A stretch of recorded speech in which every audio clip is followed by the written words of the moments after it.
Welcome to Stoughton Health Talk. I'm your host, Maggie McKay.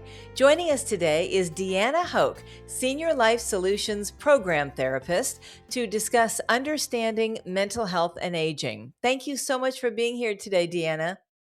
Thanks for having me. So let's just start with how can untreated mental illness affect the aging process? Yeah, untreated mental illness can affect the aging process in different ways. One of those ways is it can speed up the aging process of the brain. Like for instance, schizophrenia, there's something called frontal lobe deficits. Um, Anxiety can exacerbate memory issues as well as depression can. Um, and then just the overall decline of health.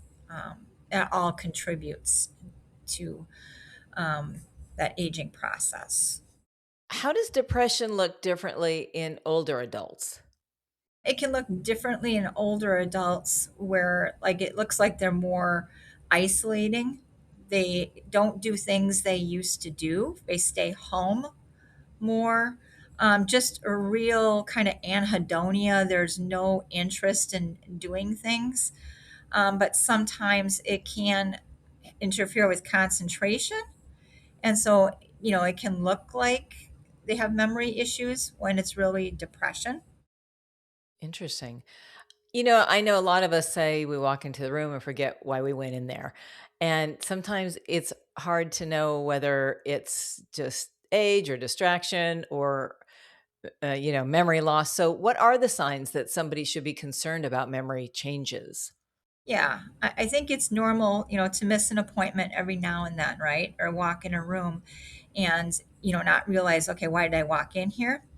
But what is not normal is all of a sudden not knowing how to use the microwave, not knowing what the day of the week it is, who is the president of the United States, trusting a stranger, with very personal things, making those poor decisions, misplacing items like your purse, your keys, and then, kind of freaking out you can't find them. Um, like trying to drive a car and you go the same route that you've always gone and you don't know how to get home. Those things can be very frightening, but those are very concerning. The greater social withdrawal, the mood personality changes that you see. If you're seeing all these things, it's more than just, minor forgetfulness, part of aging. And you touched on this a little bit, but what are some common mental health challenges that older adults experience? Yeah, depression, anxiety, grief, um, depression, being down, depressed, feeling hopeless, feeling helpless, especially if you're losing your abilities and you have to rely on others. There's that fear that I'm a burden. Um, Anhedonia, not having interest or motivation to do things. In some cases, suicidal thoughts. Wow, that covers a lot. What are some myths about mental health and aging? That you start forgetting things. Well, that's part of aging. Well, yes and no. Those signs that I explained to you, that is not normal aging. Um, Granted, we are not as sharp as we probably were in our 20s, as, we get to be like 70 and 80. But we should still know how to use a microwave. We should know where we're going if we're going the same path all the time. We shouldn't be confused, when it gets dark at night, that sundowning effect. So, the big question, when is it time to seek professional help and what support is available? Yeah, I think, if an individual is concerned, about their memory, Stoughton Hospital does, free memory screenings. Um, they can contact Senior Life Solutions. Um, if it's a family concerned about their loved one, they can certainly contact Senior Life Solutions at 608 501 6260. They can contact the ADRC of Dane County. for a proper screening as well, and referral to resources, and that's 608-240-7400. If they're totally lost where to start, there's Behavioral Resource Center, 608-267-2244 as well. Stoughton Hospital has a memory cafe for individuals with memory issues and as well as their caretakers.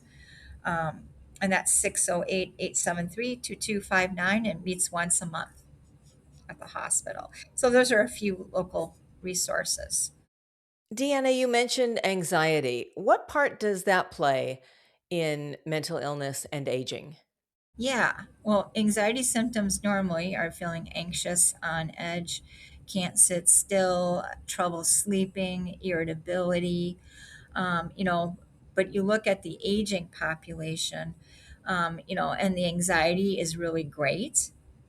The anxiety is often associated with uncertainty, losing memory, because when a person starts to lose their memory, they kind of know what's going on, and it's a very scary thing.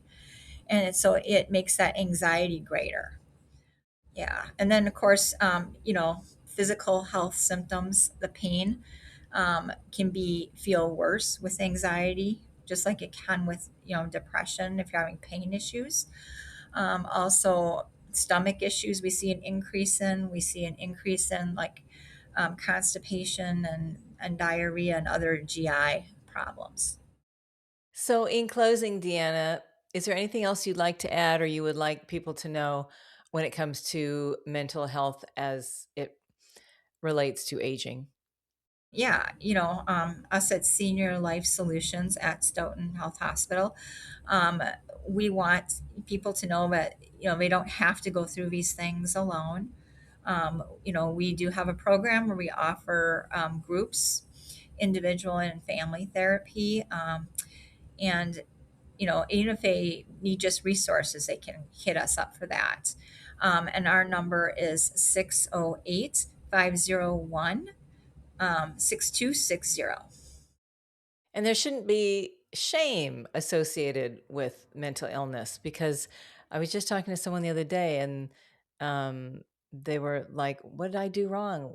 What did I do to get in this state?" And I said, "You didn't necessarily do anything. It just happens, right?" I think people sometimes are embarrassed to ask for help. Yeah, they are. And, there's such a stigma. And, you look at the geriatric population, they grew up at a different time where, mental health was not talked about. If there was, substance abuse in the family, it was the family secret. You didn't air your dirty laundry or talk to people about it. And I think we really need to dispel that stigma. Mental health disorders, depression, anxiety, there's a biological basis for what is going on there. Um, and it does help to have support. It does help to work on, skills for that. Absolutely. Well, thank you so much for sharing your expertise. This has been so informative and helpful. We really appreciate it. Again, that's Deanna Hoke. To learn more, please visit stoughtonhealth.com. And if you found this podcast helpful, please share it on your social channels and check out our entire podcast library for topics of interest to you. Thanks for listening to Stoughton Health Talk, a podcast from Stoughton Health.